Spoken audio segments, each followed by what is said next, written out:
Цаг агаар докторгүй байснаас өнгөрсөн жил Монгол улс 513 мянга талбай тариалсан нийт ургацаас 215 мянган тонн үр тариа хураавсан. Хураавсан нийт үр тарианы 203 тонн нь улаан буудаа байсан юм. Гэхдээ дээрх тонны улаан буудаа нь дотоодынхоо нэг жилийн хэрэгцээнд хүрээгүй. Иймээс дутагдах 125 мянган тонн буудаа 40 мянган тонн гурилыг гаднаас импортлох шийдвэрийг салбарын яамд гаргасан юм а. Ингээд хүнс үдэ аж ахуйн яамнаас хүнсний улаан буудааг импортоор оруулж ирэх гурилын үйлдвэр аж ахуйн нэгжүүдийн дунд сонгон шалгуултыг зарлаж гурил үйлдвэрлэдэг Алтан тариа, Милхаус, Дархан үеийг Эрдэнэ Фүүдс хангаан гурил зэрэг компаниудыг шалгаруулан буудаа импортлох квотыг хуваагчээ. Гаднаас судалдаа авах нийт буудааныхаа 50% буюу 62.5 мянган тонныг одоогоор авсан байна.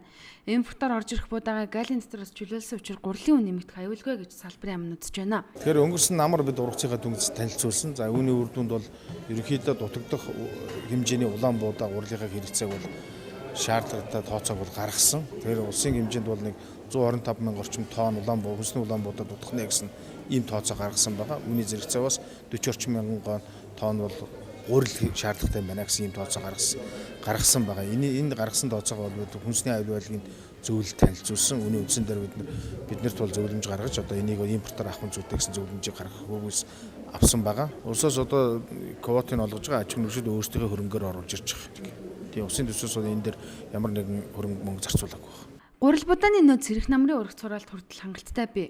Өнгөрсөн авар улсын хэмжээний гурил буудаагаа тоолоход энэ жилийн 10 дугаар сарын 20 хүртэл дотоодынхоо хэрэгцээнд хүрэлцэхгүй цэн гэсэн тооцооллыг гаргасан гэж хүнсүдэ аж ахуйн яамны төрийн нарийн бичгээр гаруун болд сонин төгс ярилцлагадад дурдсан байлаа.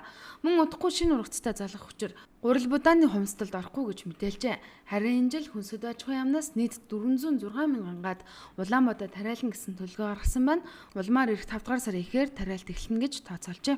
Ямар ч байсан энэ жилийнхаа тариалтыг за 350 орчим мянгаад үр тариа тариална, үүнээс нь 300 орчим мянгаад тариалт улаан буудаа тариална гэсэн ийм төлөвлөгөө гаргасан байсан. За тэгтэл одоо сая бид бас тариаланчдэр байгаа.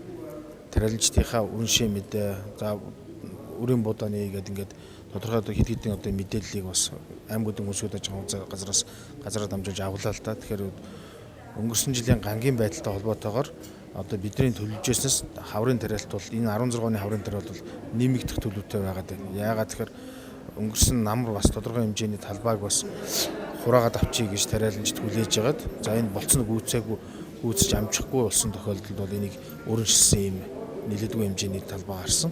Үүнтэй холбоотойгоор энэ 16-ны тариалт бидний төлөвлөснөөс тодорхой хэмжээгээр нэмэгдэх нэ л гэж харж байна. Монгол улсын нэг жилийн хэрэгцээнд 320-с 350 мянган тонн хүнсний улаан буудаа шаардлагатай. Хүнсүдэ аж ахуйн яамны тооцоололоор 30 орчим мянган тонн гурил байв дотоодын нэг жилийн хэрэглээг хангах юм. За улсын хэмжээнд 1400 орчим аж ахуйн нэгж иргэн тариалт эрхэлдэг.